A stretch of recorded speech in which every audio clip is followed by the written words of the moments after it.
Deathworld by Harry Harrison. Chapter 9. Real as they had been, the training chambers had not prepared him for the surface of Pyrrus. There was the basic similarity, of course, the feel of the poison grass underfoot and the erratic flight of a stingwing in the last instant before Griff blasted it. But these were scarcely noticeable in the crash of the elements around him. A heavy rain was falling, more like a sheet of water than individual drops. Gusts of wind tore at it, hurling the deluge into his face. He wiped his eyes clear and could barely make out the conical forms of two volcanoes on the horizon, vomiting out clouds of smoke and flame. The reflection of this inferno was a sullen redness on the clouds that raced by in banks above them. There was a rattle on his hard hat and something bounced off to splash to the ground. He bent over and picked up a hailstone as thick as his thumb. A sudden flurry of hail hammered painfully at his back and neck. He straightened hurriedly. As quickly as it started, the storm was over. The sun burned down, melting the hailstones and sending curls of steam up from the wet street. Jason sweated inside his armored clothing, yet before they had gone a block it was raining again and he shook with chill. Griff trudged steadily along, indifferent to the weather or the volcanoes that rumbled on the horizon and shook the ground beneath their feet. Jason tried to ignore his discomfort and match the boy's pace. The walk was a depressing one. The heavy, squat buildings loomed grayly through the rain, more than half of them in ruins. They walked on a pedestrian way in the middle of the street. The occasional armored trucks went by on both sides of them. The mid-street sidewalk puzzled Jason until Griff blasted something that hurtled out of a ruined building towards them. The central location gave them some chance to see what was coming. Suddenly, Jason was very tired. "Griff, this city of yours is sure down at the heels. I hope the other ones are in better shape." "I don't know what you mean talking about heels, but there are no other cities. Some mining camps that can't be located inside the perimeter, but no other cities." This surprised Jason. He had always visualized the planet with more than one city. There were a lot of things he didn't know about Pyrrus, he realized suddenly. All of his efforts since landing had been taken up with the survival studies. There were a number of questions he wanted to ask, but ask them of somebody other than his grouchy 8-year-old bodyguard. There was one person who would best be equipped to tell him what he wanted to know. "Do you know Kirk?" he asked the boy. "Apparently he's your ambassador to a lot of places, but his last name—" "Sure, everybody knows Kirk, but he's busy. You shouldn't see him." Jason shook a finger at him. "Minder of my body you may be, but minder of my soul you are not. What do you say I call the shots and you go along to shoot the monsters, okay?" They took shelter from a sudden storm of fist-sized hailstones. Then with ill grace, Griff led the way to one of the larger central buildings. There were more people here, and some of them even glanced at Jason for a minute, before turning back to their business. Jason dragged himself up 2 flights of stairs before they reached a door marked Coordination and Supply. "Kirk in here?" Jason asked. "Sure," the boy told him. "He's in charge." "Fine. Now you get a nice cold drink or your lunch or something and meet me back here in a couple of hours. I imagine Kirk can do as good a job of looking after me as you can." The boy stood doubtfully for a few seconds, then turned away. Jason wiped off some more sweat and pushed through the door. There were a handful of people in the office beyond. None of them looked up at Jason or asked his business. Everything has a purpose on Pyrrus. If he came there, he must have had a good reason. No one would ever think to ask him what he wanted. Jason, used to the petty officialdom of 1,000 worlds, waited for a few moments before he understood. There was only one other door. He shuffled over and opened it. Kirk looked up from a desk strewed about with papers and ledgers. "I was wondering when you would show up," he said. "A lot sooner if you hadn't prevented it," Jason told him as he dropped wearily into a chair. "It finally dawned on me that I could spend the rest of my life in your bloodthirsty nursery school if I didn't do something about it. So here I am." "Ready to return to the civilized worlds now that you've seen enough of Pyrrus?" "I am not," Jason said, "and I'm getting very tired of everyone telling me to leave. I'm beginning to think that you and the rest of the Pyrrans are trying to hide something." Kirk smiled at the thought. "What could we have to hide? I doubt if any planet has as simple and one-directional an existence as ours." "If that's true, then you certainly wouldn't mind answering a few direct questions about Pyrrus."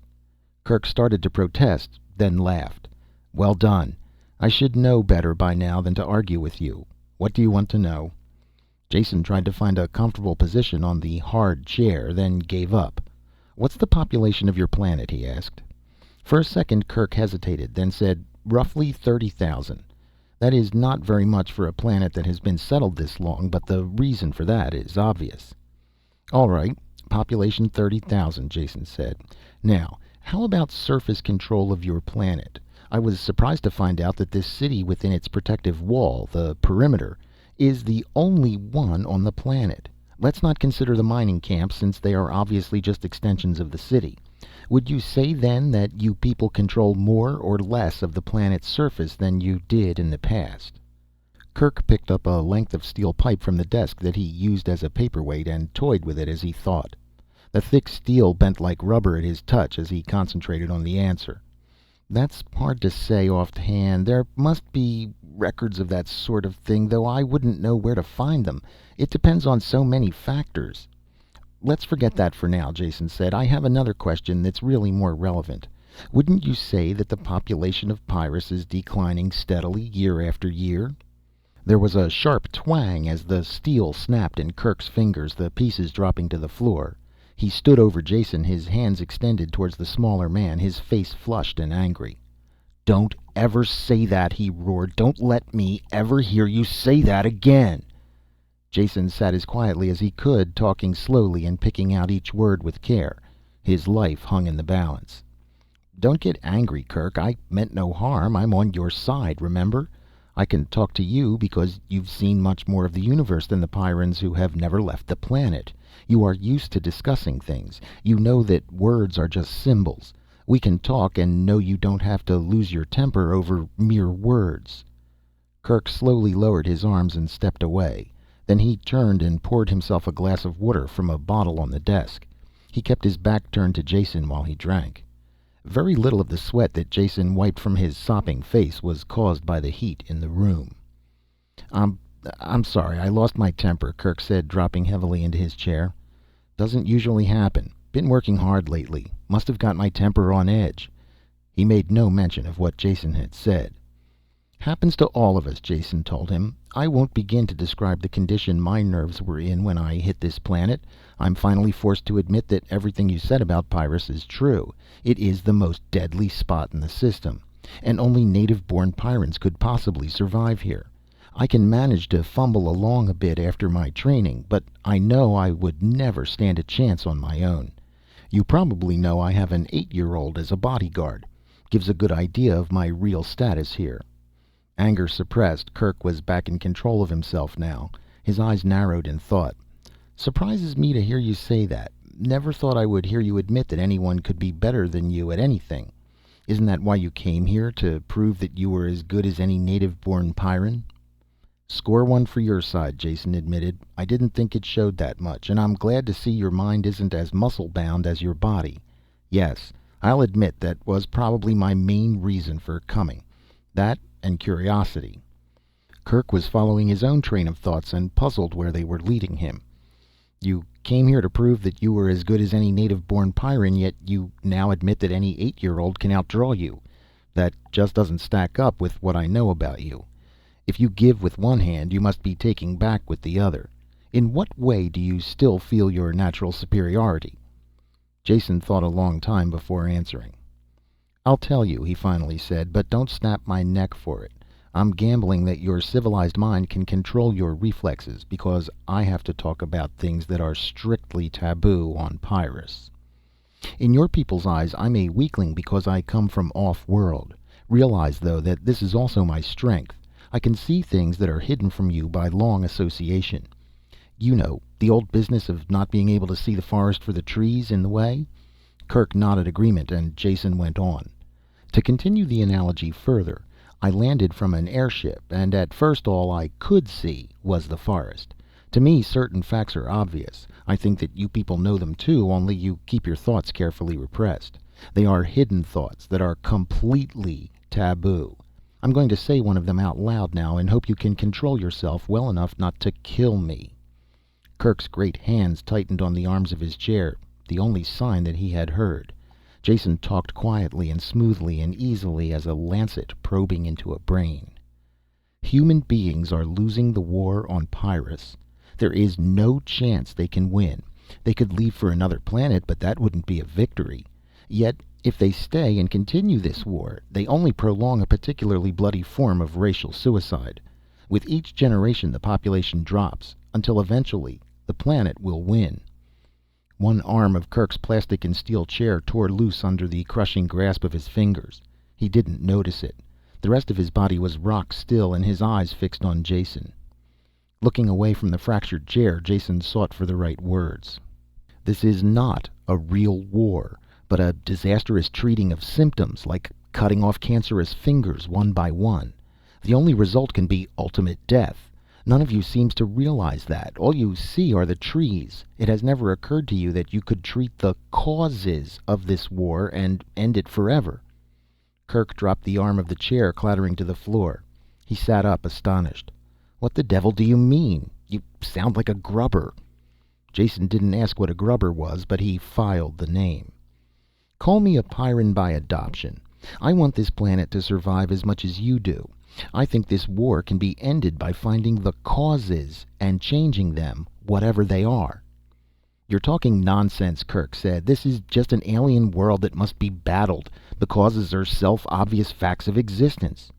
No, they're not, Jason insisted. Consider for a second. When you are away for any length of time from this planet, you must take a refresher course to see how things have changed for the worse while you were gone. Well, that's a linear progression. If things get worse when you extend into the future, then they have to get better if you extend into the past. It is also good theory, though I don't know if the facts will bear me out, to say that if you extend it far enough into the past, you will reach a time when mankind and Pyrrus were not at war with each other. Kerk was beyond speech now, only capable of sitting and listening while Jason drove home the blows of inescapable logic. There is evidence to support this theory. Even you will admit that I, if I am no match for Pyrran life, am surely well versed in it. And all Pyrran flora and fauna I've seen have one thing in common. They're not functional.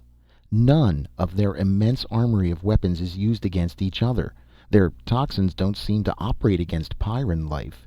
They are good only for dispensing death to Homo sapiens, and that is a physical impossibility. In the 300 years that men have been on this planet, the life forms couldn't have naturally adapted in this manner. But they have done it, Kerk bellowed. You are so right, Jason told him calmly. And if they have done it, there must be some agency at work. Operating how? I have no idea, but something has caused the life on Pyrrus to declare war, and I'd like to find out what that something is. What was the dominant life form here when your ancestors landed? I'm sure I wouldn't know, Kerk said. You're not suggesting, are you, that there are sentient beings on Pyrrus other than those of human descent? Creatures who are organizing the planet to battle us? I'm not suggesting it. You are. That means you're getting the idea. I have no idea what caused this change, but I would sure like to find out, then see if it can be changed back. Nothing promised, of course. You'll agree, though, that it is worth investigating. Fist smacking into his palm, his heavy footsteps shaking the building, Kerk paced back and forth the length of the room. He was at war with himself. New ideas fought old beliefs. It was so sudden and so hard not to believe. Without asking permission, Jason helped himself to some chilled water from the bottle and sank back into the chair, exhausted. Something whizzed in through the open window, tearing a hole in the protective screen. Kerk blasted it without changing stride, without even knowing he had done it. The decision didn't take long. Geared to swift activity, the big Pyrran found it impossible not to decide quickly. The pacing stopped, and a finger stabbed at Jason. I don't say you have convinced me, but I find it impossible to find a ready answer to your arguments. So until I do, we will have to operate as if they are true. Now, what do you plan to do? What can you do? Jason ticked the points off on his fingers. 1.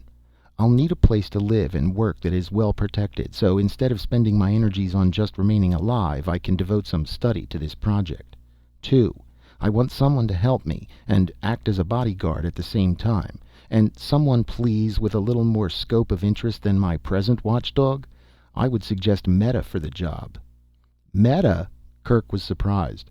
She is a space pilot and defense screen operator. What good could she possibly be on a project like this? The most good possible. She has had experience on other worlds and can shift her point of view, at least a bit. And she must know as much about this planet as any other educated adult and can answer any questions I ask. Jason smiled. In addition to which, she is an attractive girl whose company I enjoy. Kirk grunted. I was wondering if you would get around to mentioning that last reason.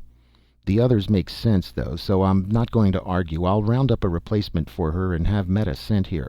There are plenty of sealed buildings you can use. After talking to one of the assistants from the outer office, Kirk made some calls on the screen. The correct orders were quickly issued. Jason watched it all with interest. Pardon me for asking, he finally said, but are you the director of this planet? You just snap your fingers and they'll all jump? I suppose it looks that way, Kirk admitted, but that is just an illusion. No one is in complete charge on Pyrrus. Neither is there anything resembling a democratic system.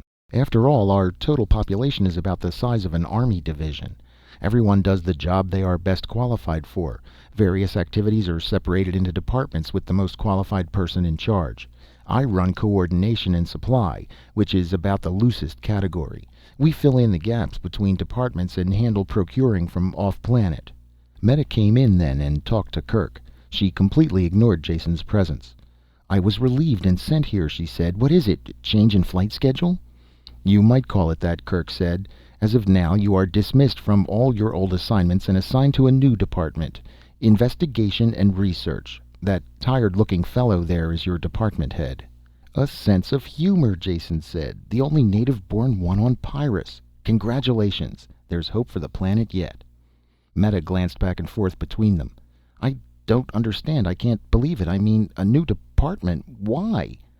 I'm sorry, Kirk said. I didn't mean to be cruel. I thought perhaps you might feel more at ease. What I said was true. Jason has a way, or may have a way, to be of immense value to Pyrrus. Will you help him? Meta had her composure back and a little anger. Do I have to? Is that an order? You know I have work to do. I'm sure you will realize it is more important than something a person from off-planet might imagine. He can't really understand. Yes, it's an order. The snap was back in Kirk's voice. Meta flushed at the tone. Perhaps I can explain, Jason broke in. After all, the whole thing is my idea. But first I would like your cooperation. Will you take the clip out of your gun and give it to Kirk? Meta looked frightened, but Kirk nodded in solemn agreement. Just for a few minutes, Meta. I have my gun, so you'll be safe here. I think I know what Jason has in mind, and from personal experience, I'm afraid he is right. Reluctantly, Meta passed over the clip and cleared the charge in the gun's chamber. Only then did Jason explain. I have a theory about life on Pyrrus, and I'm afraid I'll have to shatter some illusions when I explain. To begin with, the fact must be admitted that your people are slowly losing the war here and will eventually be destroyed.